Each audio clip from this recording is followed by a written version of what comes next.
In the figure shown, ABCDEF is a regular hexagon. What is the value of AB plus AC plus AD plus AE plus AF? All right बच्चों, चलिए शुरू करते हैं। यहाँ से शुरू करते हैं। AB vector, polygon law of vector addition use करेंगे, plus BC vector plus CD vector plus DE vector plus EF। ठीक है, और ये रहा, ऐसे कुछ आम बना हुआ है। हमें AB में AB vector plus AC vector लिखना है। आप कहोगे कि सर AC वेक्टर तो इस पैरेललोग्राम का ये डायगोनल हो गया, दैट मीन्स AC को मैं AB vector plus BC vector लिख सकता हूँ, क्योंकि AB plus BC resultant AC देगा। चलिए AC को हमने रिप्लेस कर दिया बच्चों AB प्लस BC से, ये करना था, तभी आपके आंसर्स आएंगे।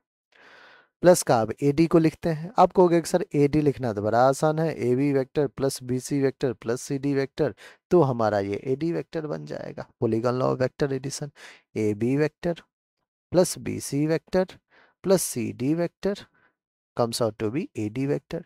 अब आते हैं बच्चों AE वेक्टर। अब हमें AE लिखना है, फिर से पैरेललोग्राम लॉ ऑफ, कहोगे AB vector plus BC vector plus CD vector plus DE vector, ये दे दिया हमें AF vector, sorry AE vector. ठीक है, अब बचा एक और बचा है बच्चों AF वेक्टर। AF को मैं ऐसे ही AF लिखता हूँ, AF। ऑलराइट, अब ध्यान समझिएगा बच्चों, AB देखिए कितनी बार रिपीट हुआ है, AB AB AB and AB, तो 4 times of AB vector. BC एक बार, 2 3, 3 टाइम्स ऑफ BC वेक्टर। और देखते हैं बच्चों, AB BC हो गया, AB का काम AB का काम, BC AB BC AB BC। CD और CD 2 times of CD, plus का DE प्लस का AF। ऑलराइट, अब ध्यान समझिएगा बच्चों एक चीज है, DE वेक्टर को एक बार हम देखते हैं।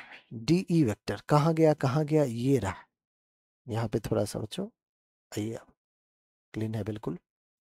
अगर मैं आपसे पूछूं कि AB वेक्टर का डायरेक्शन ये, DE वेक्टर का डायरेक्शन तो ये है बच्चों, क्या दोनों एंटी पैरेलल नहीं है?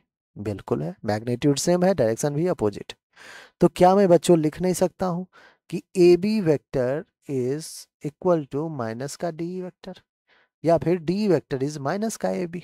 तो क्या बच्चों मैं 4AB माइनस का AB कर दूं क्या?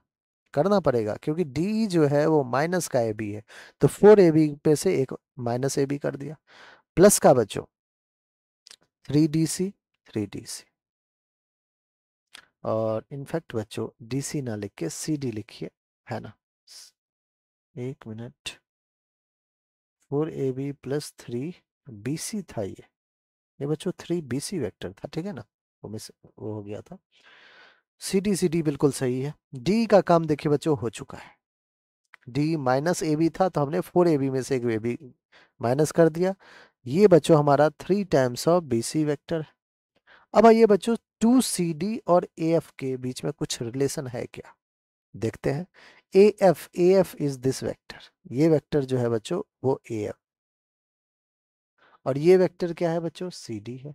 फिर से देखिए, अब की बार तो डायरेक्शन भी सेम है, अगर डायरेक्शन सेम है तो जितना AF वेक्टर है उतना ही बच्चों CD वेक्टर भी है। हाँ सर है, तो AF और 2CD विल बी 3CD। यार ये 3 टाइम्स ऑफ BC था, ठीक है ना, बार बार वो गलत लिख रहा हूँ। 2CD और AF, ये तो भैया 3CD बन चुका है, क्योंकि AF is equals to CD। 4AB minus AB will be 3AB 3BC plus का 3CD। अब बच्चों 3 को कॉमन ले लेते हैं, AB plus BC plus CD, ये क्या देगा बच्चों हमारा, तो आप कहोगे कि sir AB plus BC plus CD, ये तो AD वेक्टर देगा। पॉलीगॉन लॉ कहता है कि that is 3 times of AD। क्या बच्चों AD ऑप्शन में है? नहीं है। AD को तो AO के टर्म्स में लिखना पड़ेगा, लिख देंगे बच्चों, ये मिड पॉइंट है, तो AD basically 2 times of AO है, तो 3 इंटू 2 टाइम्स ऑफ AO, तो कितना हो जाएगा बच्चों 6AO। कितना हो जाएगा 6AO। This will be our correct answer. 6AO हमारा ऑप्शन नंबर डी है और यही बिल्कुल करेक्ट।